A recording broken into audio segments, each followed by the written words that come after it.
그냥 해구라고 생각해 주면 돼요, 해구. 해령이랑 열점을 구분하는 방법은 보통 열점이 좀 더 깊은 데에서 시작해요. 그래서 이렇게 3개 해 주면 되고 해령에서는 어떤 마그마가 형성되죠?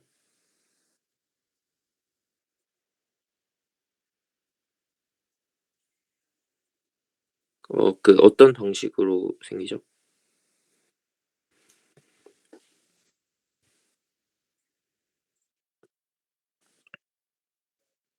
그쵸. 깊이 상승으로 마그마 현무암제 마그마 그다음 열점은 어떻게 생기죠?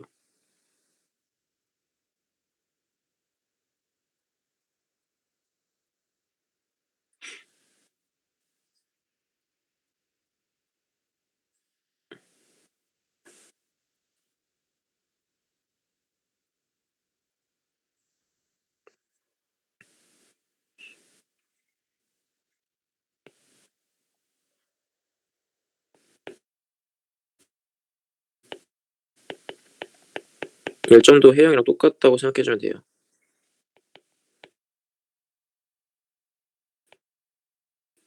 그다음 해구는 어떻게 생기죠?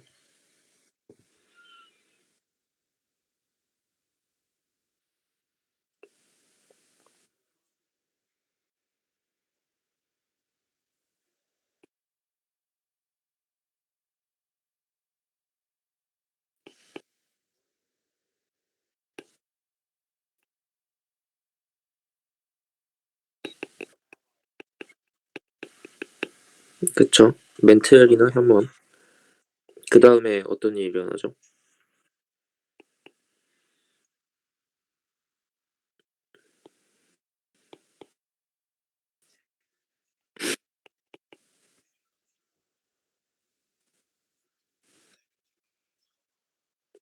화강암 또는 유문암제.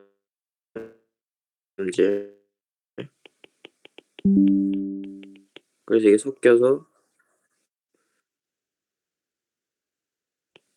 안산암제 마그마가 분출되죠.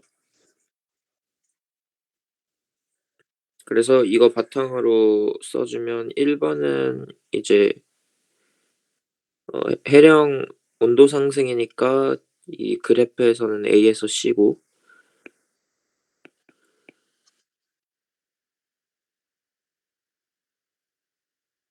이렇게 2 번은 일본 열도에 무슨 일이 생기냐는 건데 일본 열도에 화산이 되게 많은 거 알고 있죠? 그 화산이랑 지진이 되게 빈번하게 일어나는데 그 이유가 일본 열도가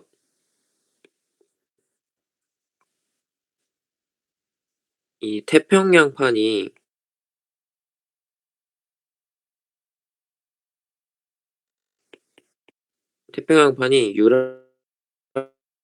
유라시아판 아래로 섭입하는 그 위치에 일본이 있거든요. 이렇게 내려가면 여기에 이렇게 암석이 이렇게 올라오잖아요. 용암이 올라오잖아요. 여기 지금 보이는 것처럼. 얘처럼 이렇게 올라와서 여기 이렇게 섬이 형성이 돼요, 섬이. 여기가 이런 구조로 생긴 게 일본이에요. 그러니까 일본은 어떻게 보면 안산암질 마그마로 되어 있는 게 대부분이겠죠. 그래서 일본 열도는 생성되는 거에 해당하는 게 디귿, 해구 때문에 생긴 거고 이렇게 생기면 보면 여기 위에서 봤을 때는 이 판이 이렇게 섭입해서 들어가는 구조거든요, 이 태평양 판이. 그러면 이 판이라는 게 되게 넓은 거니까 여기 전체적으로 이렇게 띠 모양으로 섬이 쭉 형성되는데 왜냐면 이렇게 판 전체가 들어가는 거니까. 그러면 이 띠 모양으로 생겨서 일본이 이렇게 약간 길쭉하잖아요, 이렇게. 그 이유가 그 띠 모양으로 섭입하면서 생긴 섬이기 때문이라고 생각해 주면 돼요. 그리고 이렇게 띠 모양으로 생긴 해구에 의해서 생긴 섬들을 묶어서 호상열도라고 부르고, 호상열도는 해구랑 같이 세트로 나오는 개념이라고 생각해 주면 돼요. 그리고 분출하는 마그마의 종류는 아까 말한 대로 안산함질 마그마죠. 그래서 2번 됐고, 1 그다음 2번 어 기니디이다. 지금 보면 기니디 아까랑 똑같은 그 상황이죠. 근데 지금 제가 보내준 기니디가 좀 더 어제 제가 보내준 사진이랑 똑같은 이게 그 그래프거든요. 그래서 순서대로 디귿이 디귿은 물이 없는 멘틀의 용융곡선, 그다음 니은은 물이 있는 멘틀의 용융곡선, 기역은 이제 물이 포함 순서대로 이렇게 돼요. 그래서 이제 해구에서 생기는 일이 뭐랑 뭐냐면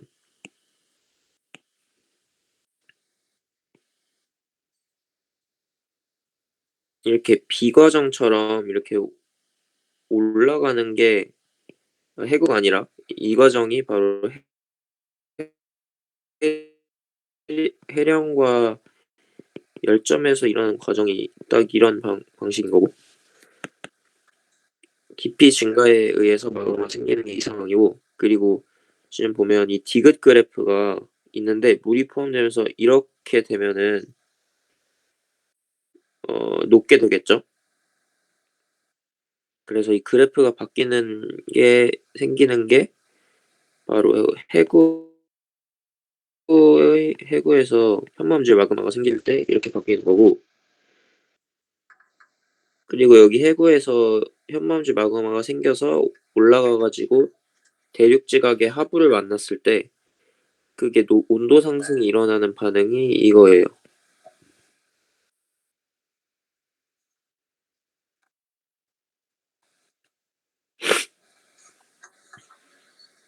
온도가 증가하고 있죠, 지금. 그래서 이 세 가지가 각각 그 온도 상승에 의한 게 AA 프라임, 그리고 니은으로 바뀐 게 해구에서 일어나는 함수 광물이 포함된 멘틀로 인한 용융, 그리고 디귿에서 위로 올라가는 게 깊이 증가에 의해서 현무암질 마그마가 생기는 경우 이 세 가지이고, 그래서 지금 1번 보면 A에서 A 프라임으로 가는 거는 어떤 상황이었죠?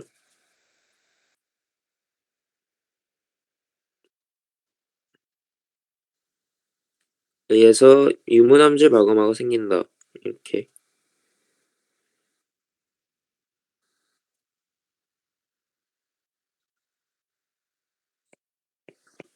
네, 그 화강암지랑 유문암질 마그마가 똑같은 건데 대륙 지각의 성분이 이제 화강암이나 유문암이 많으니까 유문암질 마그마가 생기는 게 AA 프라임.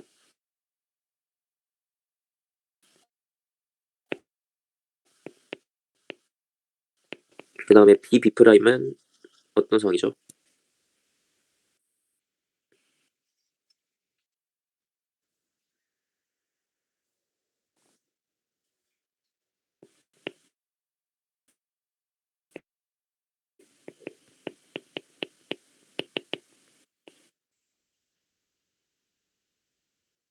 깊이 감자에서 현무암질 마그마가 생기는 경우. 그다음 이제 2번은 아까 했으니까 넘어가는데 하나 제가 알려드릴 게 있는데, 그게 그 지금 보면 기역이랑 니은이 지금은 둘 다 나와 있으니까 헷갈리지 않는데, 만약 이게 하나가 나오면 물이 포함된 화강암인지 아니면 그냥 물이 포함된 멘틀인지 이게 어려울 수 있거든요. 기억의 한계니 이거는 어떤 식으로 구분해 주면 좋냐면 딱 1000도를 기준으로 생각해 주면 돼요. 그래서 1000도를 기준으로 지금 1000도보다 낮은 상태로 가는 그래프가 물이 포함된 화강암이죠. 그리고 높은 게 물이 포함된 멘틀이니까 이 1000도를 기준으로 해서 그 두 가지를 구분해 주면 돼요. 그리고 3번 해양지각. 네.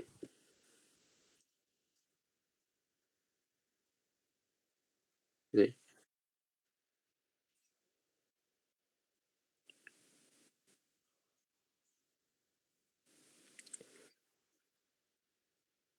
그쵸. 그러니까 멘틀의 상부가 현무암질인 것도 맞고 그 섭입하는 거 자체가 해양지각이잖아요. 그니까 이제 녹는 거는 거기 있는 게 녹는 거니까 해양지각 자체가 현무암질이니까 현무암인 거죠.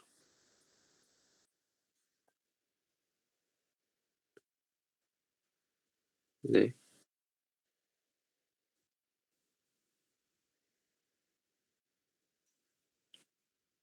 이게 화강암이 유문암이랑 같은 것보다 이제 화강암질 마그마랑 유문암질 마그마가 같은 표현인데 그 이유가 제가 어제 설명드렸던 그래프 중에 현무암, 반려암, 안산암, 선로감, 유문암, 화강암 이렇게 있었잖아요. 제가 그 성분을 기준으로 이렇게 가로로 3개 나눈다 했죠. 근데 마그마 같은 경우에는 성분을 기준으로 이제 현무암질 마그마 뭐 이런 식으로 성분을 기준으로 해도 마찬가지로 부르는 거기 때문에 지금 보면 유문암이랑 화강암이 같은 성분인 거잖아요. 그니까 얘네 두 개는 마그마 상태에서 완전히 똑같았던 거죠. 근데 암석 이름이 다른 이유는 그 냉각 속도의 차이 때문에 빨리 굳은 게 이제 유문암이고 느리게 굳은 게 화강암이죠. 그렇기 때문에 정확히 두 개의 그러니까 유문암질 마그마랑 화강암질 마그마는 똑같은 표현이에요. 근데 유문암이랑 화강암이 같은 건 아니죠.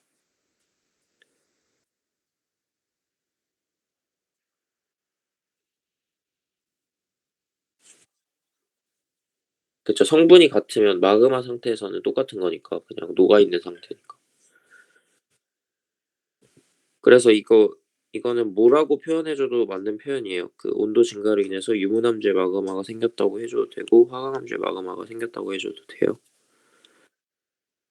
그리고 그래서 2번 했고 3 번에서 해양 지각과 대륙 지각 하부에서 멘틀 물질의 용융이 시작되는 깊이를 비교하시오라고 했는데 어 지금 보면 대륙 해양 지각과 대륙 지각의 하부에서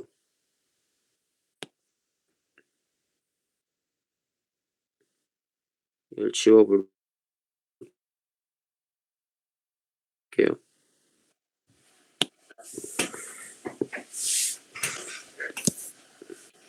지금 해양 지각 하부에서 물이 공급돼서 멘트 물질이 용융되는 위치가 어디죠?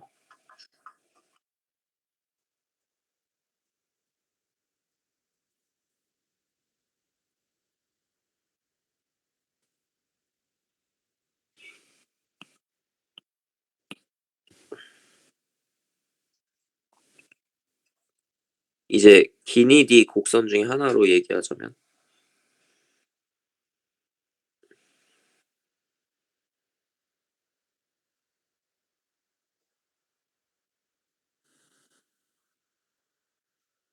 그쵸. 그쵸. 디귿에서 니은으로 바뀌면서 녹는 게 해양 지각이잖아요. 지금 그러면 이 상태면 어디서부터 용융이 되는지 알 것 같아요.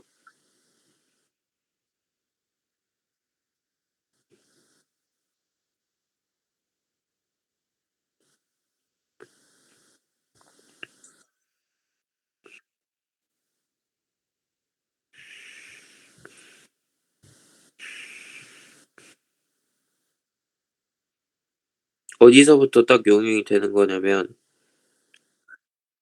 여기 이 교점에서 용융이 시작되는 거죠. 왜냐면 니은 그래프가 물 포함한 화강암의 용융 곡선이잖아요. 아 화강암의 현무암. 현무암의 용융 곡선인데 지금 이 교점 아래에서 아래에 의미하는 바는 이 아래부터는 해양의 지하 온도가 현무암의 용융 곡선보다 높다는 거죠. 그니까 지하 온도가 용융점보다 높기 때문에 당연히 녹기 시작하는 거죠. 그래서 이 점 교점을 기준으로 아래부터 녹기 시작하는데 지금 보면 이 그래프가 두 개로 갈라져 있잖아요. 얘는 해양의 지하 분포고 얘는 대륙의 지하 분포잖아요. 그러니까 이 파란색 첫 1번 교점에서 생기는 게 해양 지각의 물 공급으로 의해서 용융이 시작되는 깊이죠. 그리고 이 빨간색으로 나타낸 게 대륙 지각 하부에서 용융이 시작되는 깊이죠. 그니까 대륙이 지금 보면 더 깊은 위치에서부터 용융이 되고 있죠.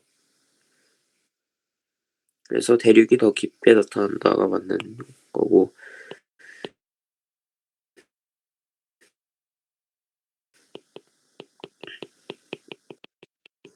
네. 아 그러니까 이 문제가 의미하는 게 뭐냐면 어 지금 보면 여기 해구의 상황이 디귿이잖아요. 디귿에서 얘랑 이 상황을 비교하는 게 아니에요. 이 두 개의 온도를 비교하는 게 아니라 왜냐면 이렇게 되면 당연히 여기 현무암지 마그마가 먼저 생기고 얘가 이렇게 올라가서 여기서 녹이는 거잖아요. 그러면 당연히 아래가 온도가 높겠어요? 위에가 온도가 높겠어요?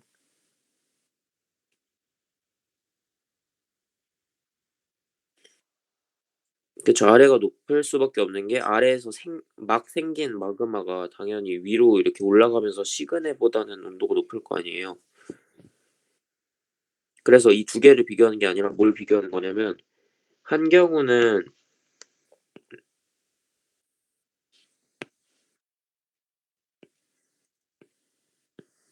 이렇게 섭입하는 게 지금 해양판인 경우고 해양판인데 대륙이고 대륙판.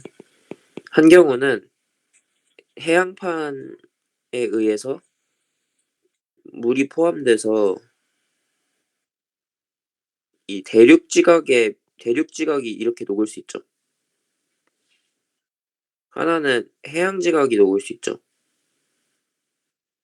이 두 가지 경우를 비교한다고 생각하면 돼요.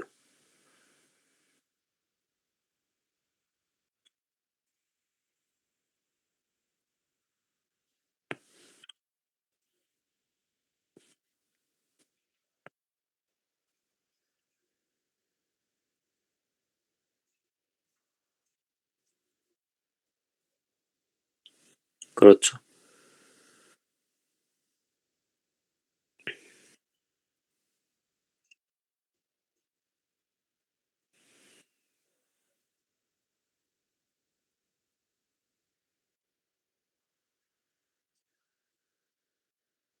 그쵸. 대륙이랑 해양의 온도의 지하 분포가 지금 다르게 나타나 있잖아요, 그래프상에서. 그러니까 어 용융이 시작되는 깊이 또한 다르게 나타나는 거죠.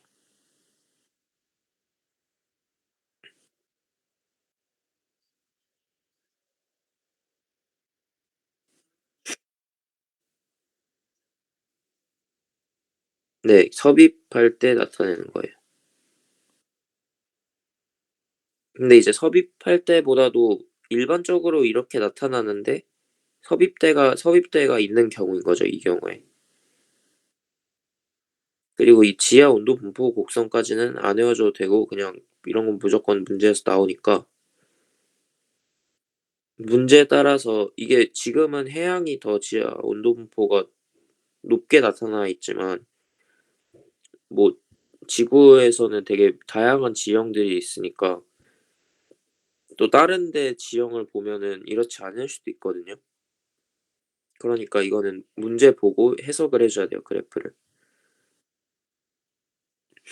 그리고 "암석의 조암 광물 부피비를 나타낸 것이다." 되어 있는데 제가 어제 말했던 것 중에 외우라고 했던 게 뭐가 있었죠?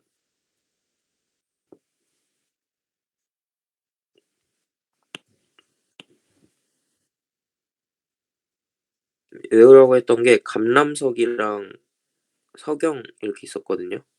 그리고 흑음모. 석영이 있으면 이거 웬만하면은 그 어디 쪽이었냐면 이게 보면은 되는데 석영이 있으면 웬만하면 산성암이라 볼 수 있어요. 그쵸? 석영이 포함되어 있으면. 그래서 석영이랑 흑운모가 같이 있으면 보통 그쪽 산성암이라고 확정해 줘도 되거든요. 지금 보면 석영이랑 흑운모가 있죠. 그러니까 얘는 이제 산성암, 여기서 산성암이 화강암이니까 화강암이라고 볼 수 있죠. 그리고 다시 돌아가서 염기성암을 보면은 감람암이 있으면은 염기성암이에요, 이 그래프에서. 그러니까 감람암이 지금 보면 있으니까 얘는 암이고 여기서 염기성암은 현무암이니까 현무암.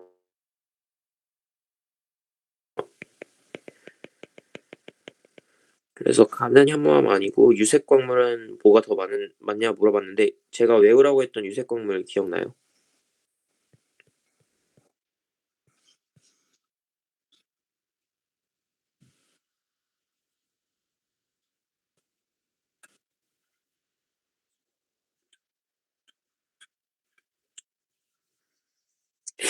그쵸. 감람석, 회석, 흑석 정도?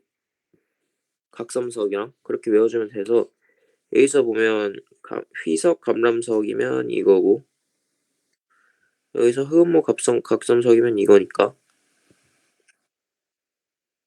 이제 부피비는 나가 크죠. 참고로 사장석, 석영 이런 애들은 대표적인 무색 광물이에요. 그리고 광물의 입자의 크기는 뭐가 크죠?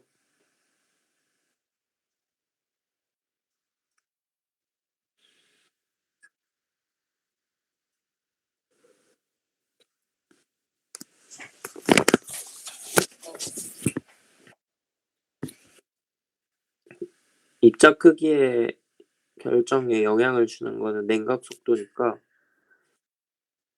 냉각 속도가 느렸던 이제 화강암이 입자 크기가 더 크죠.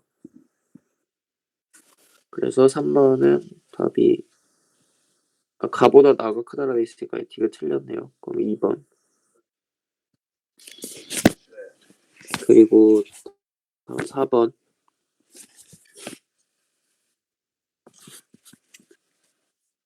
화성암 AB를 구성하는 광물의 부피비. 아까랑 똑같은 문제죠. 어디에 포인트를 둬야 된다 했죠, 제가?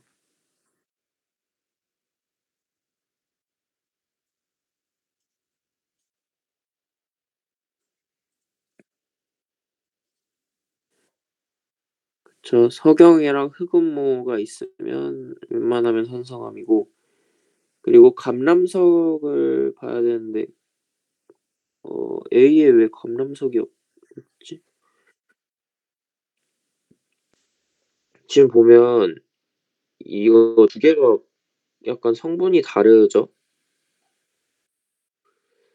그래서 아마 근데 보통 감람석이 현무암에 많아서 오타일 것 같기도 한데 아마도 감람석이 있으면 현무암이라고 보통 판단하는데 여기서는 없으니까 일단 화강암인 건 확실하죠, 아래가. 그럼 자동으로 위에는 현무암이 되니까 현무암 이렇게 판단해 주면 될 것 같아요. 그래서 A는 현무암, B는 화강암. 유색 광물은 어디가 더 많죠?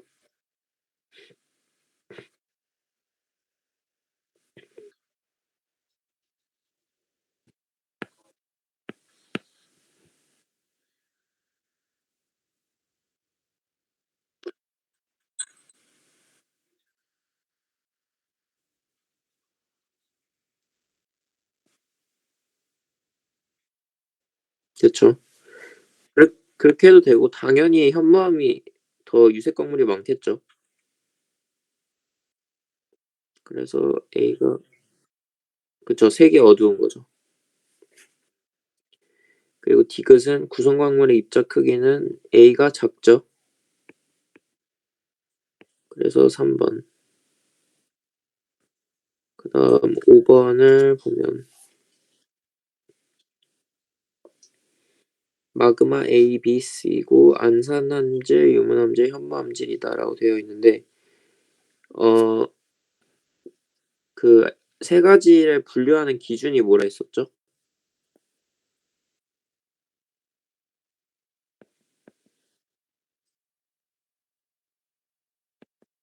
그쵸. SiO2 함량이 대략 52% 랑 66% 나 64% 기준으로 나누는데 52% 보다 낮으면 현무암질,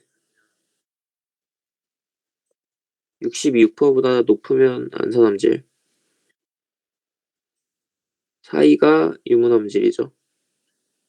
사이가 안산암질이고 66% 보다 높으면 유 유문암질이죠. 그래서 여기서도 보면 SiO2 함량이 당연히 제일 많을 거잖아요. 왜냐면 아무리 적어도 50% 언저리는 되는 거니까. 그래서 이 기억은 SiO2일 수밖에 없고 SiO2 함량이 제일 적은 게 A인데 A는 그러면 뭘까요?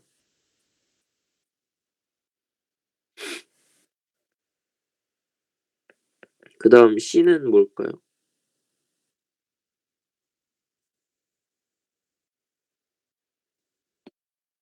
그쵸. 그다음 B가 안산암질이겠죠.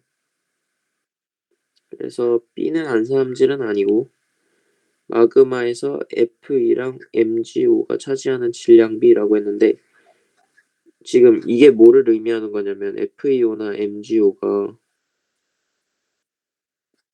대략 금속 성분이라고 봐주면 되거든요. 금속 성분 또는 그쵸. 금속 성분이라고 봐주면 되는데 금속 성분이 많은 거는 어디죠? 현무암, 안산암, 유문암 중에.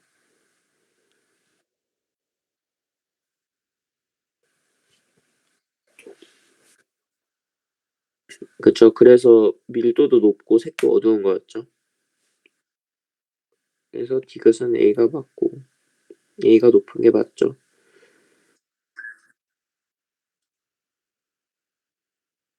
네. 그쵸. 왜 마그마 그러니까 마그마가 굳어서 암석되는 거니까 기본적으로 질량비가 유지된다고 생각하면 돼요. 어떤 뭐 유입이 없었다면. 그래서 그렇게 봐도 되고 여기 보면 MgO랑 FeO 이렇게 있죠. 이걸로 비교해 줘도 되고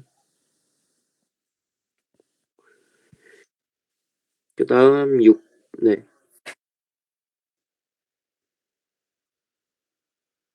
네.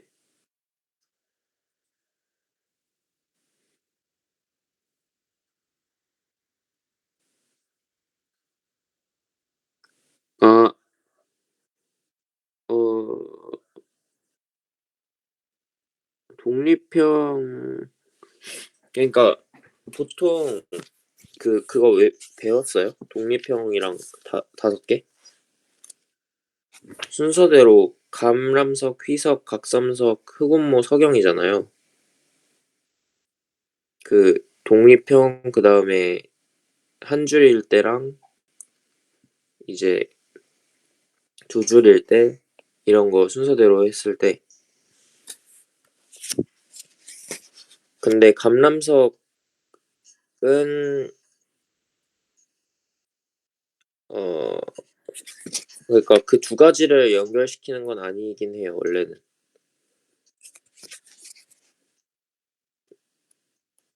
그 두 개는 그냥 암석에서 SiO2가 어떻게 결합되어 있냐를 나타내는 거지 이제 그 결합의 개수가 적다고 해서 굳이 SiO2 함량이 적다고 볼 순 없거든요. 그러니까 그거랑 두 개는 연결은 안 지었고 그냥 따로 별개로 생각해 주면 좋을 것 같아요. 다음 6 번에서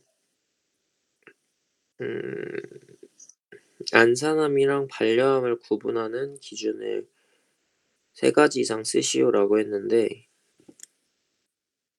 안산함, 반려함 당연히 제일 명백한 건 SiO2 함량이에요. 52% 기준으로. 그다음 두 번째는 안산함이랑 반려함은 지금 보면 하나는 화산암이고 하나는 심성암이잖아요. 심성암이랑 화산암의 다른 점이 뭐죠?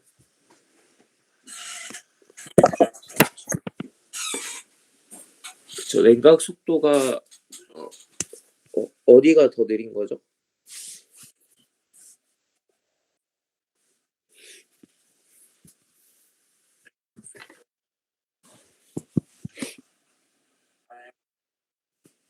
어 반려함이 더 심성암이니까 느린 거니까 이제 냉각 속도를 기준으로 해서 빠른 애는 안산암, 느린 거는 반려암 이렇게 생각해 줄 수 있고 그리고 세 번째로는 성분, 조암 광물의 성분비 해서 현무암이랑 반려암 같은 경우에는 주로 이제 희석이 많고 그다음에 감람석이 있고 안산암이랑 선로감은 뭐 희석의 비율이 좀 더 적고 사장석이랑 이런 게 많죠. 유색 광물이 좀 더. 그래서 이렇게 조성 성분비로 비교해 줘도 된다. 그다음 2 번에서 유문암과 현무암의 성분 밀도 생성 온도 차이인데 이거 한번 설명해 볼까요? 그 세 가지. 성분 밀도 생성 온도.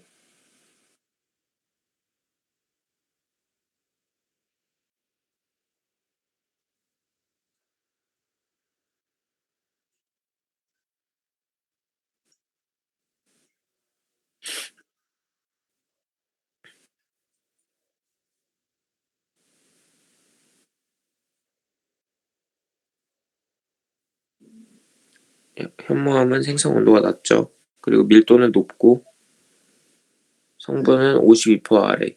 SiO2가. 그쵸. 네.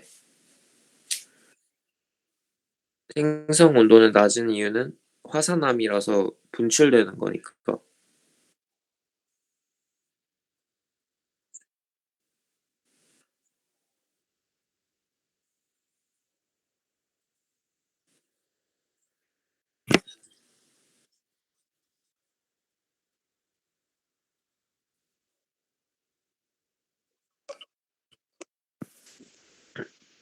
근데 유문암도 사실 화산암이니까 생성 온도가 낮은 편이긴 한데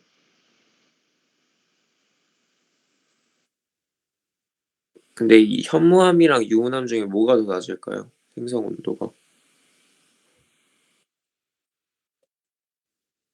둘 다 화산암이잖아요. 근데 두 개를 비교할 수 있거든요.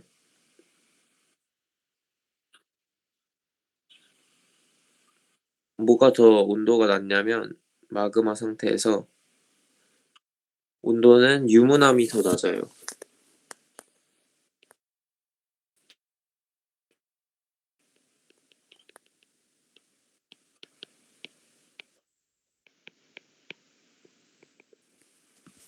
그 이유는 이제 그 광물의 조암 광물의 부피비랑 연관이 있는데 그 유색 광물이 많잖아요, 현무암질이. 현무암질 마그마가. 그러니까 금속 성분이 많은 거죠.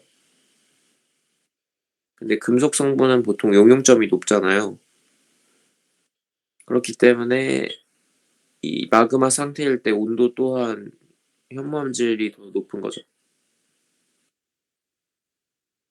그렇게 세 가지 봐주면 되고 퇴적암을 분류한 것이다라고 되어 있는데 A는 이제 척트랑 석회암이 있으니까 유문 유기적 퇴적암이죠. 그리고 B는 사암, 셰일, 여감 같은 거 있으니까 쇠설성.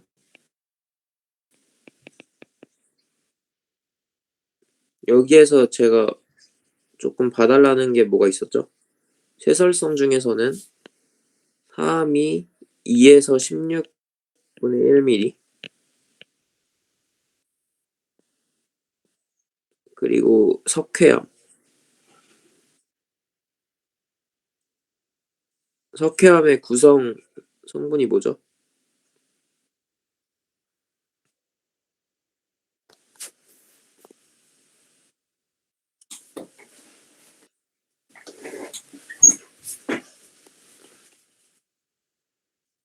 그렇죠. CaCO3.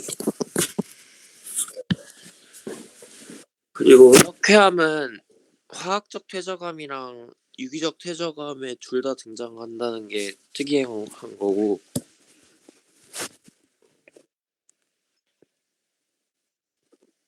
이 정도만 봐주면 돼요. 그래서 뭐 A는 유기적, B는 쇠설성. 여기에서 질문 있나요?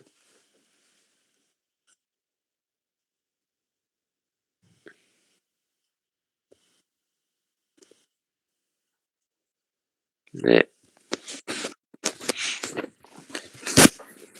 그럼 8번 대륙봉에서 ABC가 퇴적된 위치를 나타낸 것이다. 점토, 자갈, 모래 중 하나이다. 지금 보면 여기서 묻고 싶은 게 어떤 상황인 것 같아요?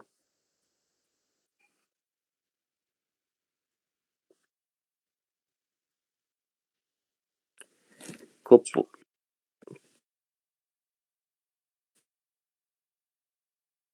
그가 그 연안 환경에서 우리가 배웠던 게 그 삼각주랑 선상지 중에 뭐가 연안 환경에서 형성되는 거죠?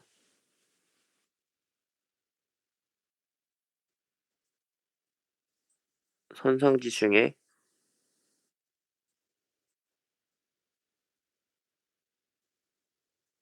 그쵸.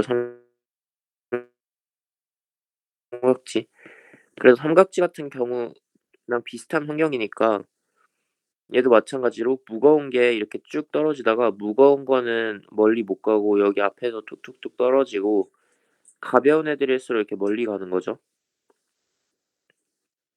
그래서 A는 이제 자갈, B는 모래, C가 점토 이렇게 순서대로 해 주면 되고 A는 주로 육지에서 공급된다라 돼 있는데 당연한 얘기고 자 자갈은 육지에서 공급되죠. 그다음 입자의 크기는 C가 크다는 아니죠. C가 제일 작죠. 그다음 C가 속성작용을 받으면 사암이 된다라고 돼 있는데 사암은 모래잖아요, 모래. 모래사니까. 그니까 점토가 속성작용을 받으면 삼이 아니라 셰일이나 뭐 이암 같은 게 되겠죠. 그래서 답은 1 번.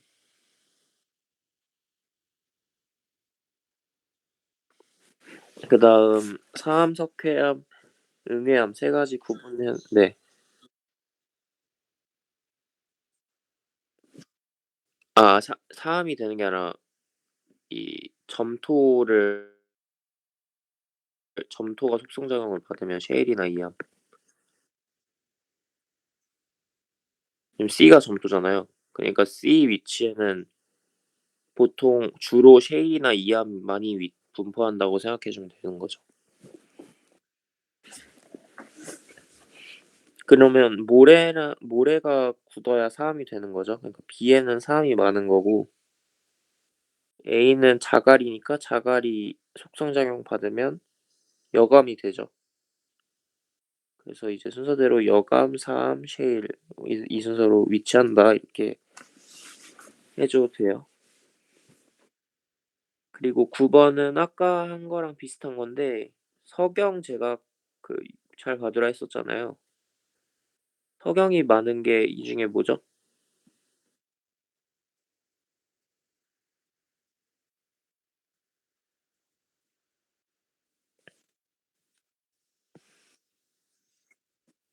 석영이 많은 거는 이제 삼일 수밖에 없는데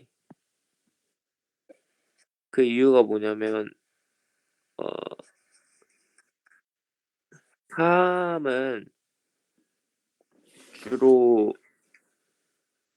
이제 위에 있는 애들이 위에 있는 화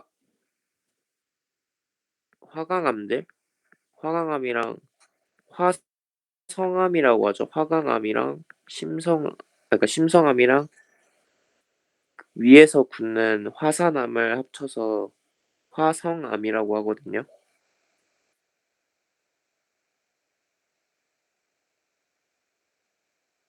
이게 심성암이 근데 대부분의 우리가 볼 수 있는 모래 같은 것들은 얘네들이 다 이렇게 깎이거나 뭐 이렇게 돼 가지고 가루 상태가 됐는데 그 가루 상태의 모래들이 속성작용을 받아서 사암이 되는 거잖아요.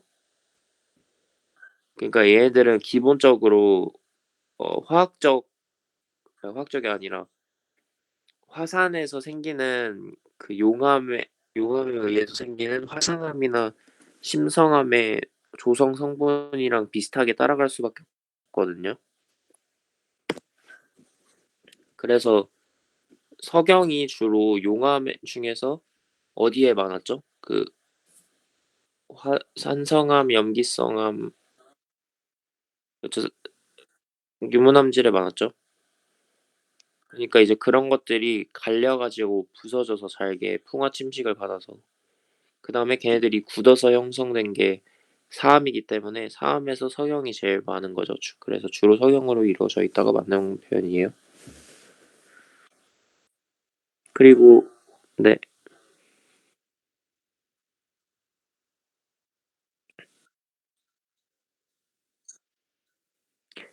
될 수 있는데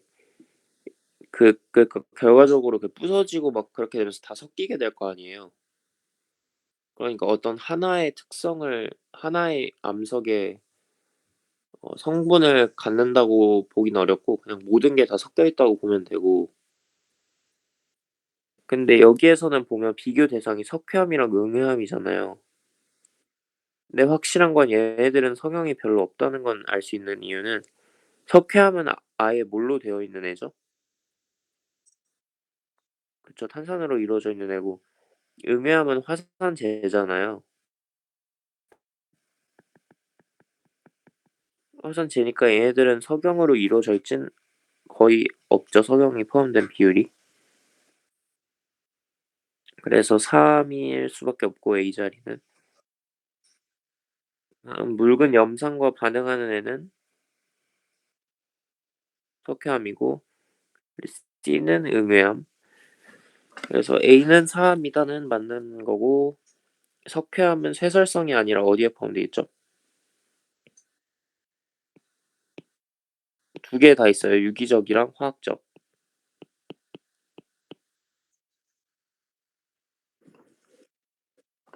유기적에서는 어디서 생기는 거냐면 뭐 조개 껍질 같은 거에 의해서 생기는 거고, 아니면 석회질 성분의 무언가, 그리고 화학적 회저감 같은 경우에는 주로 어 수 암염처럼, 암염이랑 석고는 증발암이잖아요. 석회암은 증발암은 아니고 이제 걔네들이 그냥 침전해서 굳어서 생긴 침전암이에요.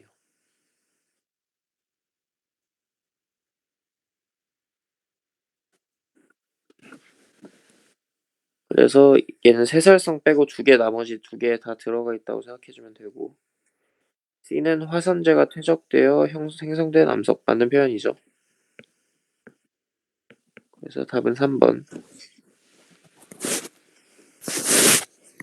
그다음 10번. 가는 어느 세설성 퇴적암의 퇴적층의 단면을 나는 속성작용이 일어나는 모래와 모래 입자 사이의 부피 변화. 우선 가부터 볼 건데, 가에는 진흙, 모래, 진흙 이 순서로 있네요. 그리고 그다음에 나 보면은 모래층, 사암층, 부피가 작다 크다라 돼 있는데, A에서 지금 B로 가는 걸까요? B에서 A로 가는 걸까요?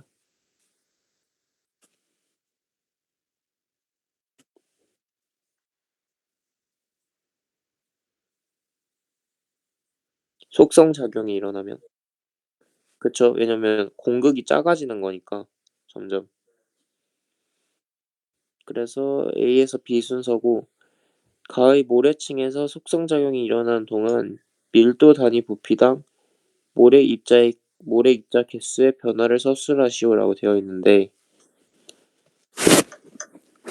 이거는 뭐냐면 어 속성작용이 일어나면 밀도가 어떻게 되죠?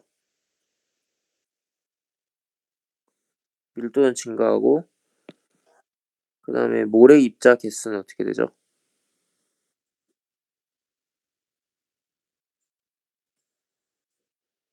증가하는데, 그 이유가 뭐냐면 예를 들어서 이 네모만큼의 부피에 얼마나 모래가 있었냐를 보고 싶은데, 옛날에는 이렇게 공극 때문에 멀리 떨어져 있잖아요.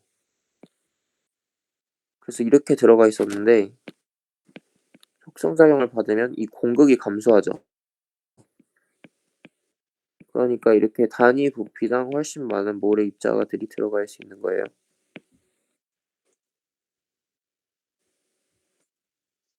그다음 2번, 속성작용의 결과 공극률과 투수율의 변화를 설명하시오라고 되어 있죠.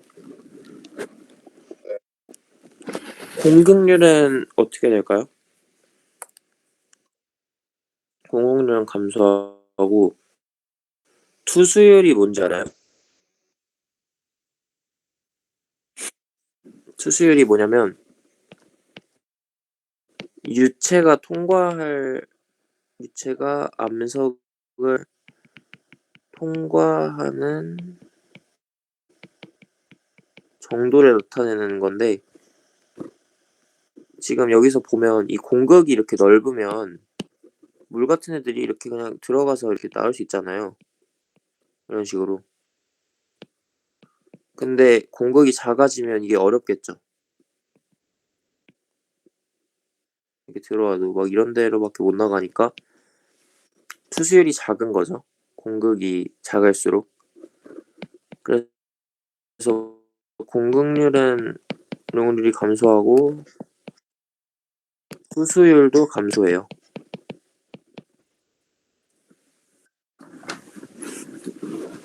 다음 11번. 건열 공룡 발자국이 관찰됨. 연은이 관찰됨. 사측리가 관찰됨이라 되어 있는데, 우선 가부터 보면 가에서는 어떤 생성 환경이었을까요?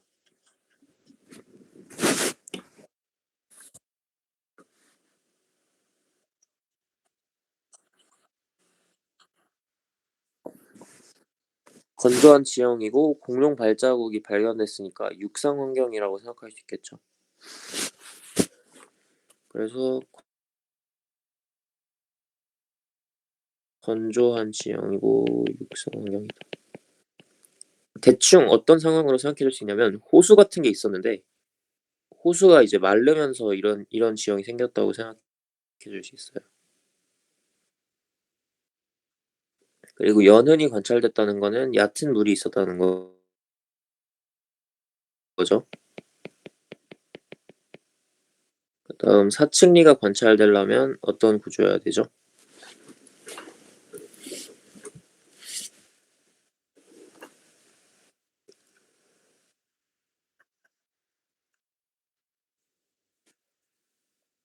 한쪽 방향으로 흐르는 물이나 바람이 있으면 돼요.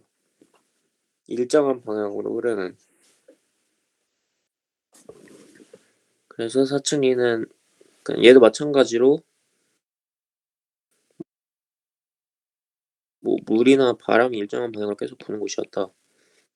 이고 달을 통해 유수의 방향을 알 수 있는 방법을 서술하시오라고 되어 있는데 사층리가 이렇게 생긴 거 알죠? 이런 식으로.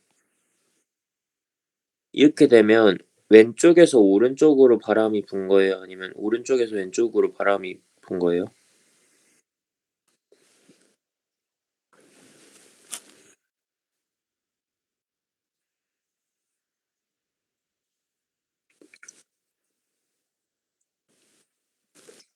오른쪽에서 왼쪽으로 분 거거든요.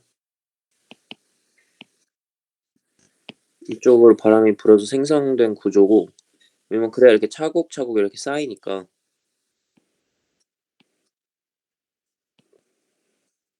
그러면 지금 퀴즈로 내자면 여기 있는 게 먼저 생긴 건가요? 여기 있는 게 먼저 생긴 건가요? 이런 비중.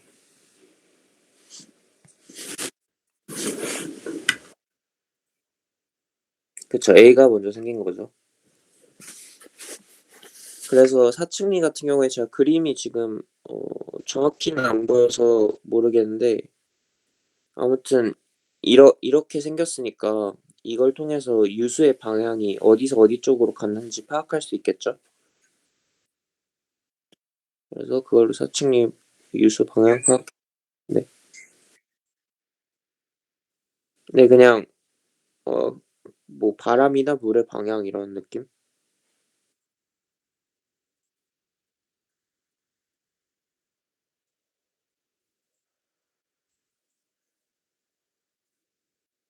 네. 먼저 이렇게 이런 식으로 예를 들어 모래 언덕이 있었어요. 그러면 얘가 이쪽으로 이렇게 쭉 바람이 불면 여기 있는 게 이렇게 좀 날아가서 이렇게 쌓일 거 아니에요. 그다음에 좀 더 불면 이렇게 쌓이겠죠? 좀 더 불면 이렇게 쌓이겠죠?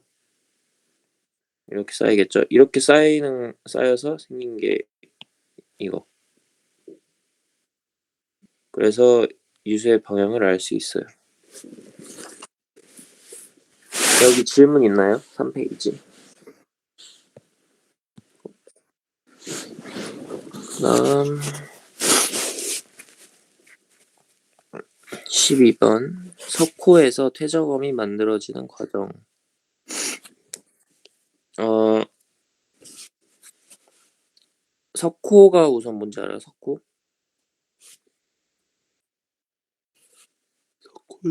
석호는 이렇게 호수가 아니 바다가 만이랑 곧이라는 거 들어봤죠?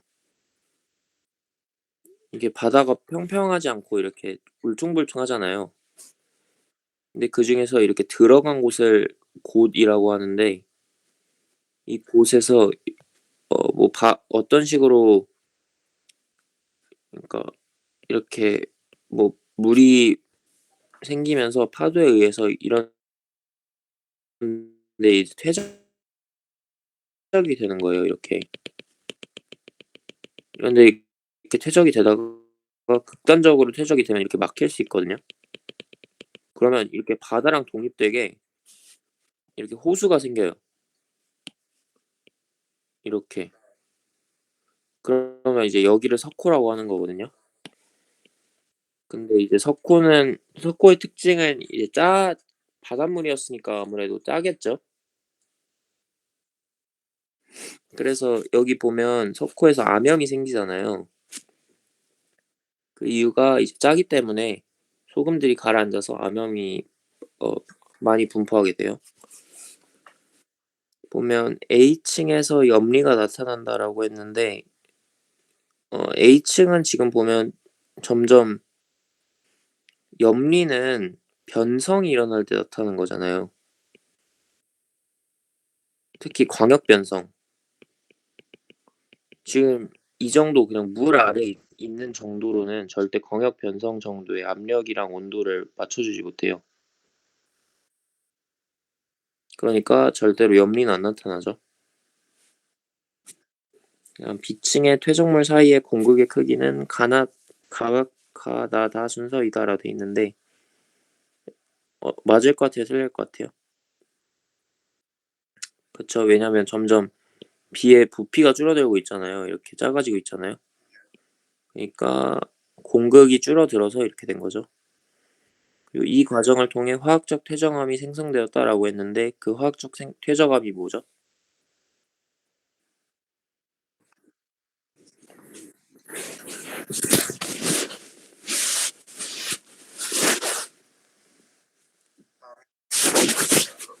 그쵸. 암염이고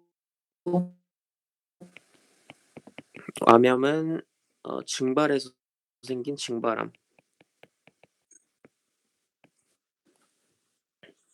그다음 13 번. 석회암이 뭘로 바뀌죠? 변성하면?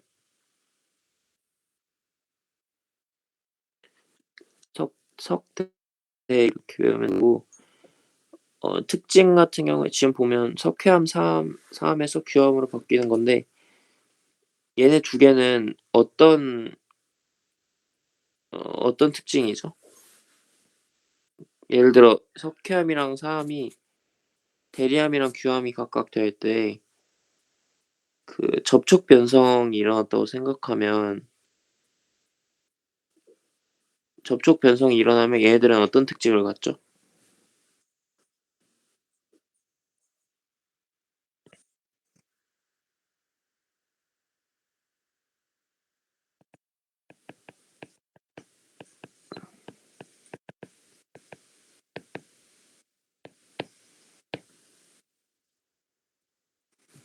입상 변정률 조직이고서 조직의 크기가 쪼금 커졌고 그리고 입상 변정질 조직의 특성상 주변에 있는 다른 암석 조직 간의 크기의 차이가 거의 안 난다라는 것까지. 그리고 참고로 석회암이랑 그러니까 대리암이랑 규암이 어떤 지역에서 발견이 됐어요. 그러면 여기는 접촉 변성 그 지역인지 아니면 광역 변성 지역인지를 판단할 수 있나요?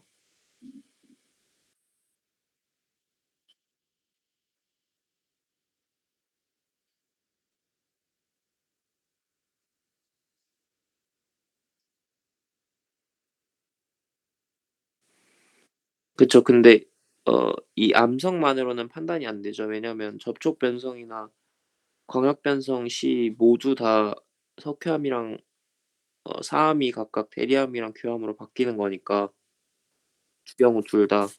그니까 그 암석의 종류만으로는 어디서 생긴지는 알 수 없고 뭐 염리라든가 혼펠 이제 조직을 본다든가 이런 방식으로는 가능하겠죠.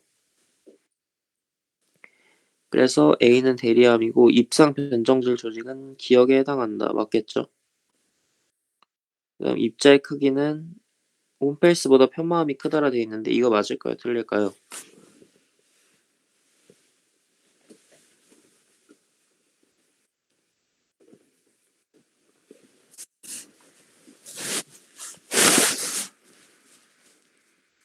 홈펠스는 접촉 변성이죠. 편마함은 광역 변성이죠.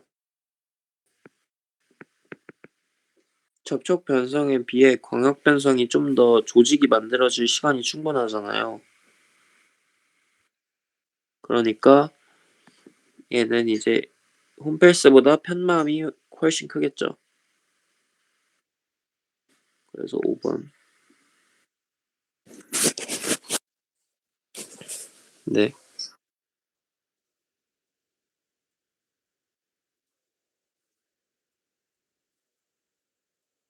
네.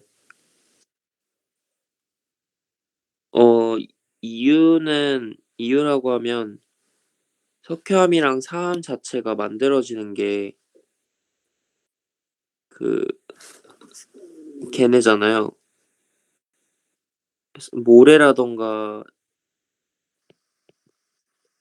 석회암은 석회암 뭘로 만들어져 있죠? 그쵸. CaCO3인데 그냥 얘네들이 재결정 작용하면서 이제 크기가 비슷하게 재결정이 된다라고 그렇게만 알고 있어요 저는.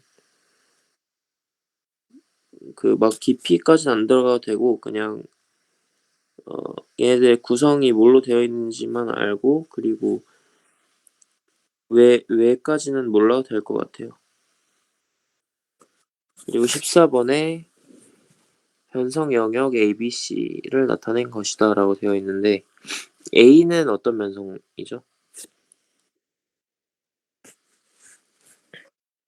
아니죠. 접촉 변성. 왜냐면 온도는 높은데 그 압력은 낮으니까. 그럼 B는 뭐죠? B? 광역 변성이고 C는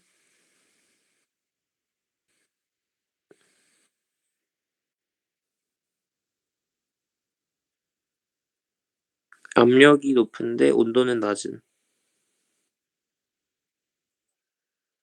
그쵸. 파스의 변성작용. 그래서 변성 과정 ABC는 각각 접촉 광역 파쇄 이렇게 쓰면 되고 판단 근거는 뭐 특별한 건 없고 그냥 접촉 변성 작용은 온도가 높고 압력이 낮은 환경인 거고 파쇄 변성 작용은 온도가 낮고 압력이 높은 곳에서의 작용이기 때문에 이 정도는 이제 볼 수 있을 것 같고 염리가 뚜렷하게 나타난다라 돼 있잖아요. 이러면 A, B, C 중에 어느 지역이죠?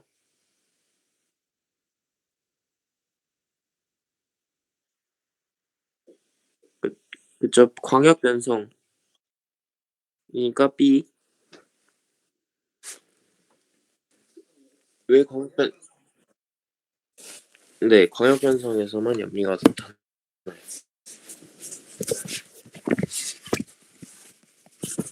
그다음 15번. 셰일이 변성작용을 받아 생성된 암석들.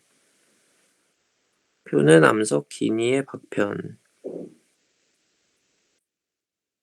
보면 이거는 그 외워달라고 했었는데 전판 첨매 다음 뭐죠? 기억니은 각각.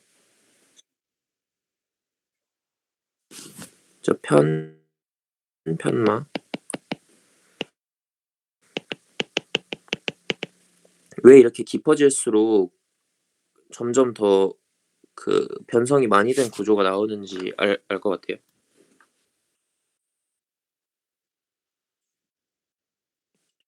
그쵸. 내려갈수록 그냥 압력이 증가하니까 더 변성이 많이 된 애들이 나오는 거죠.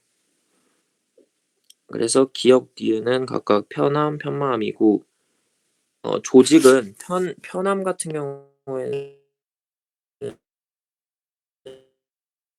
이 여기 그때 우리 배웠던 것 중에 여기 있죠. 편리 구조랑 편마 구조. 그래서 보통 편암은 편리 구조라고 하거든요. 그래서 얘는 이제 편리 구조인 거고 편마암 같은 경우에는 편리보다 좀 더 많이 변성된 편마 구조. 그러니까 염리가 더 진하게 나타나는 거예요. 그냥 특별한 건 없고 염리가 진하고 조금 그 조직이 크다. 그다음에 기니 암석의 조직에서 발견되는 차이라고 했는데 방금 얘기했었죠. 그 니은 같은 경우에는 좀 더 깊은 곳에서 압력이 높은 곳에서 형성이 되기 때문에 어 더 느리게 천천히 시간이 더 충분하기 때문에 조직의 크기가 크다.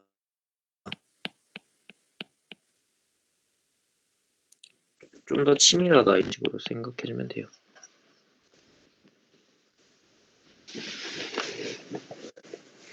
여기 질문 있나요?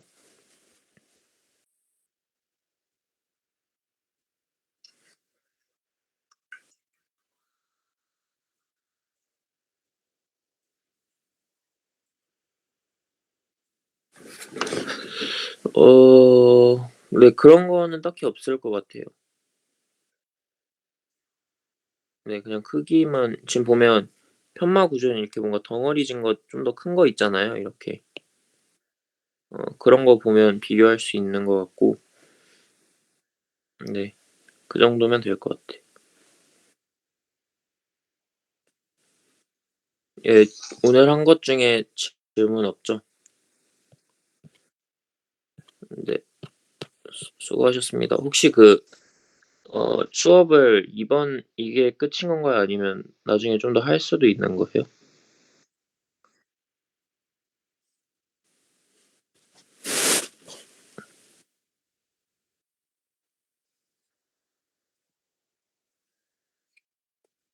아, 다음 주 월요일이요? 그럼 되게 임박했구나. 네. 혹시 또 뭐 네네, 뭐 필요하면 또 연락해 주시면 시간 맞춰서 하면 되니까. 네. 수고하세요. 수고하시고 시험 잘 보세요. 네.